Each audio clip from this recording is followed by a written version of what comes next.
Hi friends, ಬೆಳಗಾವಿಯಲ್ಲಿ Jarkiholi versus ಕತ್ತಿ fight ಜೋರಾಗಿದೆ. ಹಾಗಾದ್ರೆ ಈ ರಮೇಶ್ ಕತ್ತಿ ಮತ್ತು ಸತೀಶ್ ಜಾರಕಿಹೊಳಿ ಇವರಿಬ್ಬರಲ್ಲಿ ಯಾರು ಬೆಸ್ಟ್? ಯಾರು ಯಾವುದರಲ್ಲಿ ಮುಂದಿದ್ದಾರೆ? ಹೆಚ್ಚು ಪವರ್ಫುಲ್ ಯಾರು? ಯಾರು ಎಷ್ಟು ದುಡ್ಡು ಮಾಡಿದ್ದಾರೆ? ಕುಟುಂಬ ಹೇಗಿದೆ? ಎಲ್ಲವನ್ನ ಈ ವಿಡಿಯೋದಲ್ಲಿ ಹೇಳ್ತೀವಿ. ಅದಕ್ಕೂ ಮುನ್ನ ನೀವಿನ್ನೂ ನಮ್ಮ ಚಾನಲ್ಗೆ ಸಬ್ಸ್ಕ್ರೈಬ್ ಆಗಿಲ್ಲ ಅಂದ್ರೆ ಈಗಲೇ ಆಗಿ ಪಕ್ಕದ ಬೆಲ್ ಐಕಾನ್ ಮೇಲೆ ಕ್ಲಿಕ್ ಮಾಡಿ. ಆರಂಭಿಕ ಜೀವನ.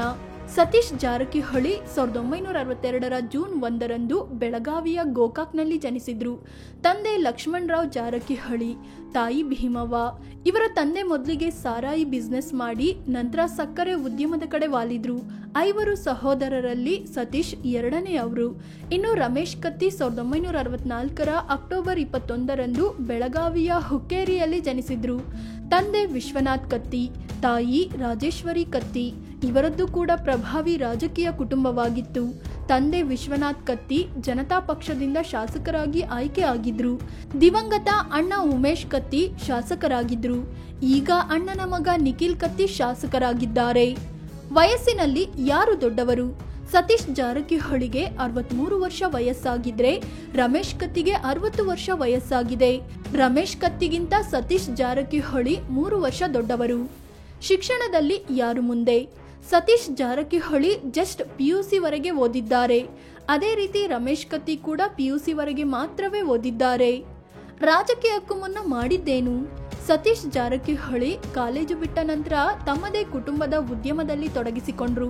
ಜೊತೆಗೆ 1992ರಲ್ಲಿ ಬೆಳಗಾವಿ ಜಿಲ್ಲಾ ಸಹಕಾರ ಬ್ಯಾಂಕ್ ನಿರ್ದೇಶಕರಾಗಿ, 1993ರಿಂದ 1995ರವರೆಗೆ ಘಟಪ್ರಭಾ ಸಹಕಾರಿ ಸಕ್ಕರೆ ಕಾರ್ಖಾನೆ ನಿಗಮದ ನಿರ್ದೇಶಕರಾಗಿ ಕೆಲಸ ಮಾಡಿದ್ರು.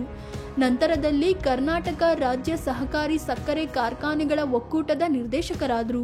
ಇನ್ನು ರಮೇಶ್ ಕತ್ತಿ ತಂದೆ ವಿಶ್ವನಾಥ್ ಕತ್ತಿ ಶಾಸಕರಾಗಿದ್ದಾಗಲೇ ಅಂದ್ರೆ 1984ರಲ್ಲಿ ವಿಧಿವಶರಾದ್ರು.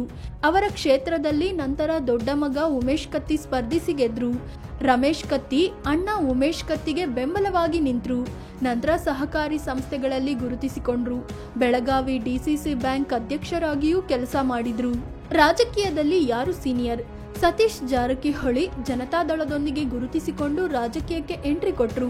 1997ರಲ್ಲಿ ವಿಧಾನ ಪರಿಷತ್ ಸದಸ್ಯರಾದ್ರು. 2 ಸಲ ವಿಧಾನ ಪರಿಷತ್ ಸದಸ್ಯರಾದ ಇವರು 2008ರಲ್ಲಿ ಯಮಕನಮರಡಿ ವಿಧಾನಸಭೆ ಕ್ಷೇತ್ರದಲ್ಲಿ ಸ್ಪರ್ಧಿಸಿ ಗೆದ್ರು.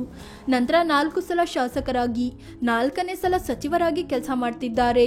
ಈಗ ಲೋಕೋಪಯೋಗಿ ಇಲಾಖೆಯ ಮಂತ್ರಿ ಆಗಿದ್ದಾರೆ. ಈ ನಡುವೆ AICC ಕಾರ್ಯದರ್ಶಿಯಾಗಿಯೂ ಕೆಲಸ ಮಾಡಿದ್ದಾರೆ.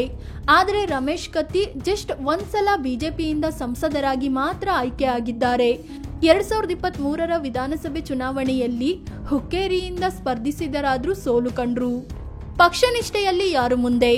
ಸತೀಶ್ ಜಾರಕಿಹೊಳಿ ಮೊದಲಿಗೆ ಜನತಾದಳದೊಂದಿಗೆ ಗುರುತಿಸಿಕೊಂಡಿದ್ರು. ನಂತರ JDS ಸೇರಿದ ಜಾರಕಿಹೊಳಿ ಸಿದ್ದರಾಮಯ್ಯ ಜೊತೆ ಕಾಂಗ್ರೆಸ್ಗೆ ಜೈ ಅಂದ್ರು. ಅದೇ ರಮೇಶ್ ಕತ್ತಿ ಮೊದಲಿನಿಂದಲೂ ಬಿಜೆಪಿಯಲ್ಲೇ ಗುರುತಿಸಿಕೊಂಡು ಬಂದಿದ್ದಾರೆ. ಸಮುದಾಯ ಯಾವುದು ಗೊತ್ತಾ? ಸತೀಶ್ ಜಾರಕಿಹೊಳಿ ST ಅಡಿಯಲ್ಲಿ ಬರುವ ವಾಲ್ಮೀಕಿ ಸಮುದಾಯಕ್ಕೆ ಸೇರಿದ ನಾಯಕರಾಗಿದ್ದಾರೆ. ಉತ್ತರ ಕರ್ನಾಟಕದಲ್ಲಿ ಜಾರಕಿಹೊಳಿ ಕುಟುಂಬಕ್ಕೆ ಈ ಸಮುದಾಯದ ಸಪೋರ್ಟ್ ದೊಡ್ಡ ಪ್ರಮಾಣದಲ್ಲಿದೆ. ಇನ್ನು ರಮೇಶ್ ಕತ್ತಿ ಪ್ರಭಾವಿ ಲಿಂಗಾಯತ ಸಮುದಾಯಕ್ಕೆ ಸೇರಿದವರಾಗಿದ್ದಾರೆ.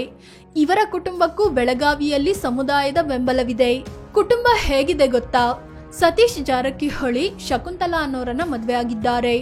ರಾಹುಲ್ ಅನ್ನೋ ಮಗ ಇದ್ದು ಪ್ರಿಯಾಂಕಾ ಅನ್ನೋ ಮಗಳಿದ್ದಾರೆ. ಮಗಳು ಪ್ರಿಯಾಂಕಾ ಈಗ ಚಿಕ್ಕೋಡಿ ಸಂಸದೆಯಾಗಿದ್ದಾರೆ. ಇನ್ನು ರಮೇಶ್ ಕತ್ತಿ ಜಯಶ್ರೀ ಅನ್ನೋರನ್ನ ಮದುವೆ ಆಗಿದ್ದಾರೆ. ದಂಪತಿಗೆ 2 ಗಂಡು ಮಕ್ಕಳಿದ್ದಾರೆ. ಹೆಚ್ಚು ಆಸ್ತಿ ಮಾಡಿರೋದು ಯಾರು? ಸತೀಶ್ ಜಾರಕಿಹೊಳಿ ತಮ್ಮ ಆಸ್ತಿ 175 ಕೋಟಿ ರೂಪಾಯಿ, ಸಾಲ 12 ಕೋಟಿ ರೂಪಾಯಿ ಅಂತ ಮಾಹಿತಿ ನೀಡಿದ್ದಾರೆ. ಅದೇ ರಮೇಶ್ ಕತ್ತಿ 32 ಕೋಟಿ 58 ಲಕ್ಷ ರೂಪಾಯಿ ಆಸ್ತಿ ಮತ್ತು 20 ಲಕ್ಷ ರೂಪಾಯಿ ಸಾಲ ಇದೆ ಅಂತ ಘೋಷಿಸಿಕೊಂಡಿದ್ದಾರೆ. ಆದಾಯದ ಮೂಲ ಏನು?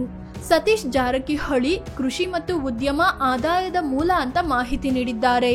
ಅದೇ ರೀತಿ ರಮೇಶ್ ಕತ್ತಿ ಕುಟುಂಬ ಕೂಡ ಕೃಷಿಯೇ ತಮ್ಮ ಆದಾಯದ ಮೂಲ ಅಂತ ಘೋಷಿಸಿದ್ದಾರೆ. ಪತ್ನಿ ಹೆಸರಲ್ಲಿ ಎಷ್ಟು ಆಸ್ತಿ ಇದೆ? ಸತೀಶ್ ಜಾರಕಿಹೊಳಿ ಪತ್ನಿ ಶಕುಂತಲಾ ಹೆಸರಲ್ಲಿ 23 ಕೋಟಿ ರೂಪಾಯಿಯಷ್ಟು ಆಸ್ತಿ ಇದೆ.